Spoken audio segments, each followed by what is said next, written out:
lives. And what we want to let you know is that we have the Valley Investigation Team, which is a team made up of South King County law enforcement agencies responding to do officer-involved shooting investigation. So they're now on scene. We also wanted to confirm that Federal Way Police had a total of 8 officers that we've identified as firing their weapons at the time of the shooting. So those 8 officers have been placed on paid administrative leave as per standard policy, and we'll get through that information as it comes as far as how that investigation is going. I think that's about it right now.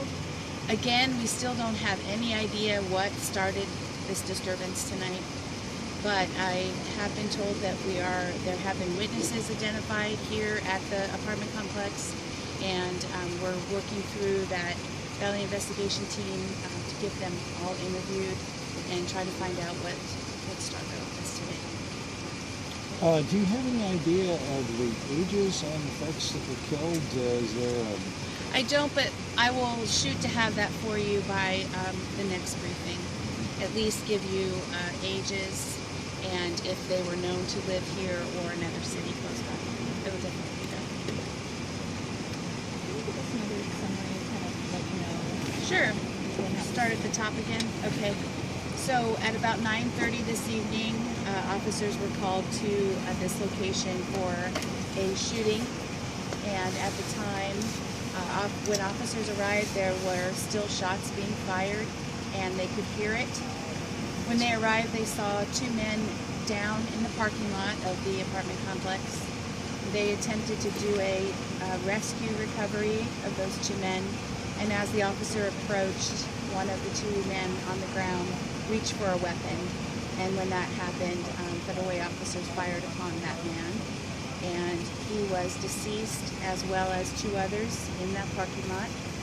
And further, we have found another deceased male in an apartment close by, as well as an adult female in another location inside an apartment. So that's where we are right now.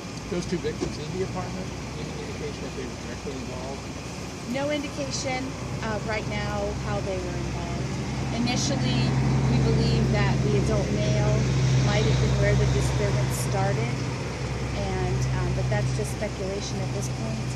And then we don't know how the woman is involved at all.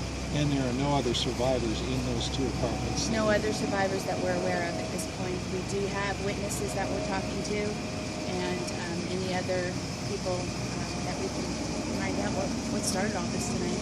Can you describe the apartment complex? What type of building it is? What type of I know it's relatively small. It is 3 levels and a total of about 24 or 25 units. And the officers have gone through and done door-to-door with every single one of those units at this time. So pretty much we are clear of the apartment. I think we're going to be here a long time. We need to... security was the #1 priority. And now that we've got the Valley Investigation Team here, they're the ones that have to evaluate the officers' actions, and that's going to take a long time. And then eventually the ME's office will come and recover the bodies, and we'll just continue to give you updates as that happens. And as of this point, there's nobody else in custody, and no thinking that there might be other suspects outstanding? Right at this time, we are not looking for any additional suspects. We do, like I said, the witnesses are going to be key to help us why this started. But right now, we're not sure, but we're not actively looking for anyone right now. Mm-hmm. And are you able to say how many weapons you've recovered at this point? I have not. I don't have that number yet. I'm sorry.